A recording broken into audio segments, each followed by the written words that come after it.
జగన్నాథుడికి పవిత్ర స్నానం. బంగారు బావి నుంచి 108 బంగారు కుండల్లో సేకరించే జలాలే కీలకం. ఏటా ఒకే ఒక్కసారి తెరుచుకోవడం దీని ప్రత్యేకత. ఒడిశాలోని పూరికి జగన్నాథ ధామ్, శ్రీక్షేత్ర అనే పేర్లు ఉన్నాయి. పూరి జగన్నాథుడి వస్త్రధారణ నుంచి ఆలయ ఆచారాల దాకా ప్రతిదీ ప్రత్యేకమైనవే.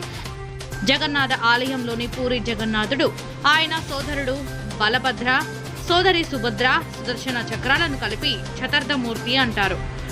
అసంఖ్యాక భక్త జనానికి దర్శనమిచ్చేందుకు చతుర్థమూర్తి రత్నసింహాసనం దిగి బయటికి విచ్చేశారు.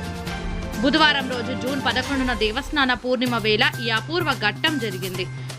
పూరి జగన్నాథుడి ఆలయంలోని దేవతామూర్తులను స్నానబేది అనే ప్రదేశానికి తీసుకెళ్లారు. బంగారు బావి నుంచి 108 బంగారు కుండల్లో నీటిని సేకరించి వాటిని పవిత్ర స్నానం చేయించారు. బంగారు బావి ఎక్కడ ఉంది? పూరి జగన్నాథ ఆలయ ప్రాంగణంలో చాలా బావులు ఉన్నాయి.